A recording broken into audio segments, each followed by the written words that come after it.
লক্ষ্মীপুর ২ আসনে ধানের শীষের পক্ষে স্লোগান দিয়ে ভাইরাল হওয়া শিশু মেহেদী হাসানের ওপর দাঁড়িপাল্লার সমর্থকদের হামলার ঘটনাটি গুজব বলে জানিয়েছে পুলিশ। শিশুটি মূলত সাইকেল ও সিএনজি সংঘর্ষের ঘটনায় আহত হয়েছে।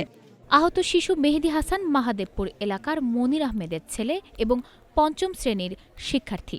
আহত শিশুকে উদ্ধার করে সদর হাসপাতালে ভর্তি করা হয় বলেও জানায় পুলিশ। তবে হাসপাতালে ভর্তি থাকা অবস্থায় আহত শিশু মেহেদী হাসান জানিয়েছে ভিন্ন কথা। এ ঘটনায় সে সম্পূর্ণ দায় দিয়েছে স্থানীয় জামায়াত কর্মীদের উপর।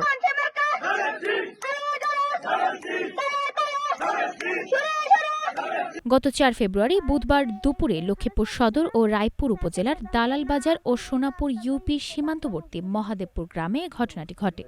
ঘটনাটি ছড়িয়ে পড়লে লক্ষ্মীপুর ২ আসনের সাধারণ মানুষের মাঝে ক্ষোভের সৃষ্টি হয়। আহত শিশুটি কেন এই ঘটনার দায় স্থানীয় জামায়াত কর্মীদের উপর চাপাচ্ছে তা নিয়েও প্রশ্ন উঠছে।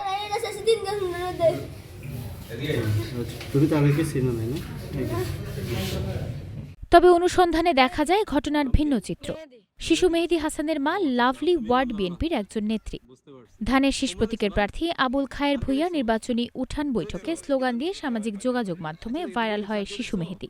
প্রত্যক্ষদর্শী ও শিশু মেহেদী হাসানের কয়েকজন খেলার সাথে জানায়, মহাদেবপুর এলাকায় শিশু মেহেদী হাসান সাইকেল নিয়ে রাস্তা দিয়ে যাচ্ছিল।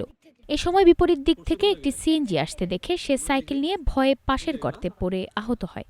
তুমি কি দেখছো বলো তো?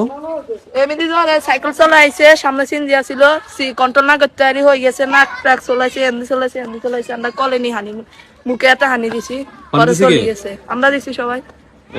তবে জেলা বিএনপির যুগ্ম আহ্বায়ক অ্যাডভোকেট হাসিবুর রহমান জানান, এই বিষয়ে কোনো অভিযোগ এখনো কেউ করেনি। ধানের শীষের পক্ষে সে একটা সাক্ষাৎকার দিছে, এটাও আমরা দেখেছি, কিন্তু এই বিষয়ে আসলে তার পরিবার থেকে বা আমাদের স্থানীয় ইউনিট থেকে আমাদের জেলা বিএনপিকে বা ব্যক্তিগতভাবে আমাকে কেউ জানায় না, যার কারণে আমি এটা নিয়ে আর কোনো খোঁজখবর নেইনি। এদিকে এমন গুজবের ঘটনায় প্রতিবাদ জানিয়েছেন লক্ষ্মীপুর ২ আসনে দাঁড়িপাল্লা প্রতীকের প্রার্থী ও লক্ষ্মীপুর জেলা জামায়াতের আমির রুহুল আমিন ভূঁইয়া।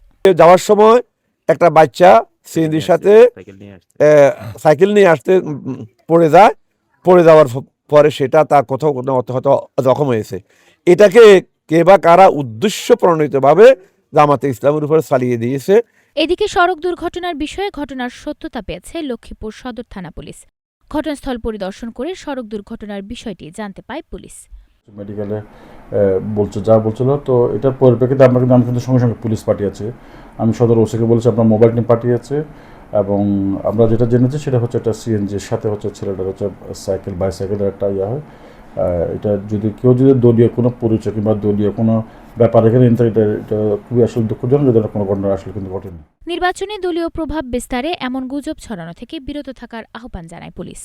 মাইশা মাহমুদ, নাগরিক প্রতিদিন।